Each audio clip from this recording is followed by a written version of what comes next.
চীন থেকে পণ্য এনে ব্যবসা করা এই স্বপ্নটা কিন্তু অনেকেই দেখেন, কিন্তু কিভাবে শুরু করতে হবে, কোথা থেকে ধরতে হবে, এসব ভাবতে ভাবতেই যেন সব গুলিয়ে যায়। তো আজকের এই বিশ্লেষণে আমরা সোর্সের উপর ভিত্তি করে পুরো প্রক্রিয়াটা একদম সহজ করে ধাপে ধাপে বোঝার চেষ্টা করব। চলুন শুরু করা যাক। সোর্সের একটা কথা দিয়ে শুরু করি। কথাটা বেশ গভীর। ইম্পোর্ট ব্যবসা মৃত্যুর আগ পর্যন্ত থাকবে। এর মানে কি? এর মানে হলো এটা এমন একটা ব্যবসা যার সুযোগ কখনো শেষ হবে না। যদি সঠিক রাস্তাটা চেনা যায় তাহলে এখানে সাফল্য প্রায় নিশ্চিত। তো এটাই হলো সেই মিলিয়ন ডলার প্রশ্ন, কিভাবে শুরু করতে হয়। অনেকেরই ধারণা এটা শুধু অনেক টাকার খেলা আর অসংখ্য ঝক্কি ঝামেলার কাজ, কিন্তু বাস্তবতাটা আসলে কি? চলুন এই পুরো জার্নিটা আমরা একসঙ্গে দেখে নিই।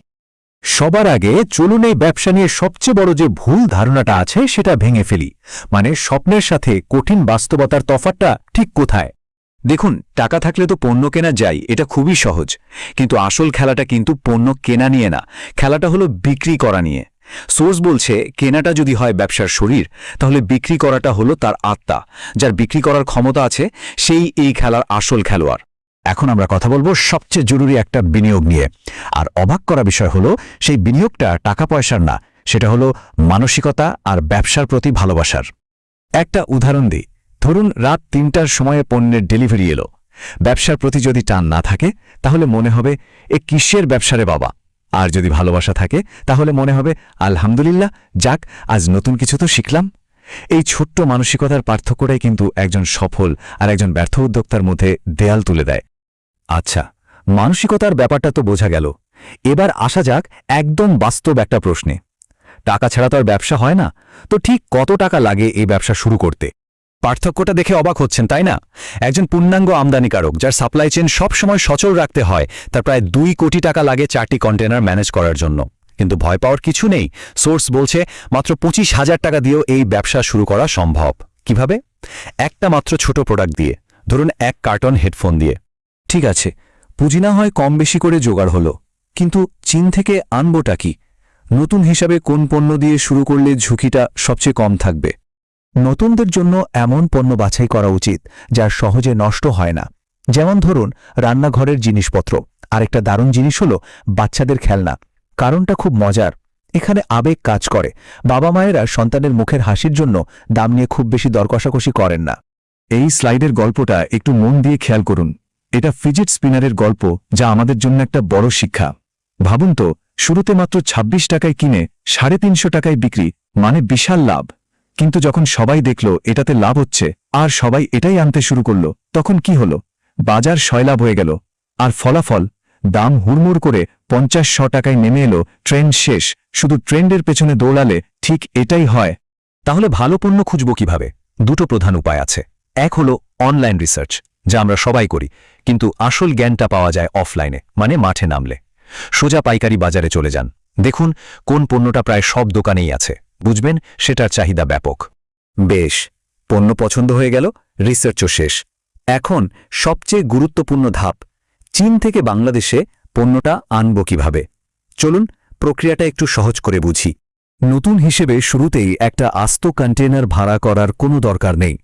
এর জন্য একটা সহজ সমাধান আছে, যাকে বলে LCL, অর্থাৎ লেস দ্যান কন্টেইনার লোড। এর মানে হল আপনার অল্প পরিমাণ পণ্য অন্যদের পণ্যের সাথে মিলেমিশে এক কন্টেনারে চলে আসবে। এতে খরচটা অনেক কমে যায়। দেখুন, পণ্য আনার কিন্তু অনেক উপায় আছে। শুরুতেই কন্টেনার বা বড় শিপমেন্ট নিয়ে না ভেবে ব্যক্তিগত লাগেজে করে, কুরিয়ারে, এমনকি ডোর টু ডোর সার্ভিসের মাধ্যমেও কাজ শুরু করে দেওয়া যায়। এগুলো নতুনদের জন্য খুবই সহজ আর ঝুঁকিও কম।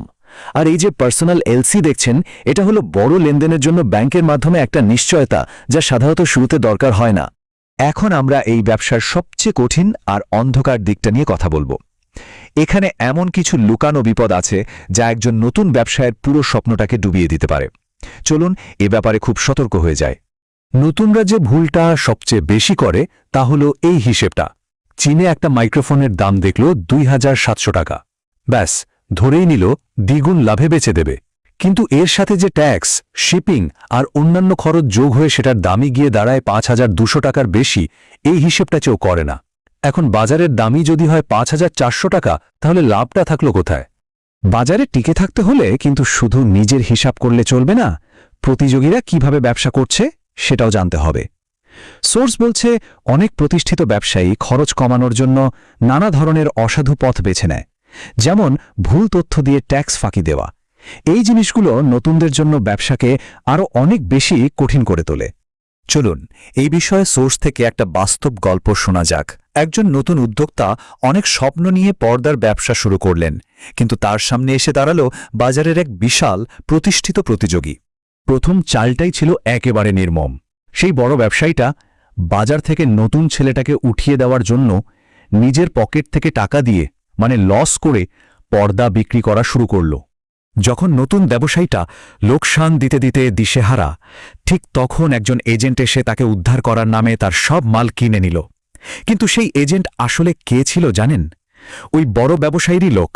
সবশেষে যখন নতুন প্রতিযোগিতা বাজার থেকে আউট হয়ে গেল, তখন সেই বড় ব্যবসায়ী পর্দার দাম প্রায় দ্বিগুণ করে তার সমস্ত লোকসান পুষিয়ে নিল। এর থেকে বড় শিক্ষা হল, বড় মাছেরা ছোট মাছদের খেয়ে ফেলার জন্য যে কোনো কৌশল নিতে পারে। তাই শুরুতে তাদের সাথে সরাসরি লড়াইয়ে যাওয়াটা বোকামি ছাড়া আর কিছুই না। এত সব চ্যালেঞ্জের কথা শুনে ভয় পাওয়ার কিছু নেই, বরং এই বিপদগুলো সম্পর্কে জানা থাকলেই কিন্তু জেতার জন্য সঠিক কৌশলটা তৈরি করা যায়। এখন আমরা কথা বলবো বিক্রির সেই কৌশলটা নিয়ে। সোর্সের পরামর্শ এখানে খুবই পরিষ্কার। শুরুতে বড় মাছদের পুকুরে সাঁতরাতে যাবেন না। চকবাজারের মতো প্রধান পাইকারি বাজারগুলোতে না গিয়ে নিজের পণ্য নিয়ে ছোট ছোট আঞ্চলিক বাজারগুলোতে যান। সেখানে আস্তে আস্তে নিজের একটা পরিচিতি আর গ্রাহক ভিত্তি তৈরি করুন। আর এটাই হলো আজকের পুরো আলোচনার মূল কথা। বড় হওয়ার তাড়াহুড়োয় হারিয়ে না গিয়ে বরং স্মার্টলি ছোট থেকে শুরু করতে হবে। ধীরে ধীরে শিখতে হবে, ভুল করতে হবে আর নিজের ভিত্তিটাকে শক্ত করতে হবে। এটাই ব্যবসায় টিকে থাকার এবং সত্যিকার অর্থে বড় হওয়ার আসল মন্ত্র। আশা করি এই দীর্ঘ আলোচনার পর চীন থেকে পণ্য আমদানির পুরো পথটা এখন আগের চেয়ে অনেক বেশি পরিষ্কার। এখন শুধু ভাবার পালা, নিজের উদ্যোক্তা হওয়ার এই যাত্রার প্রথম পদক্ষেপ হিসেবে কোনো একটি ছোট পণ্যকে বেছে নেওয়া যায়।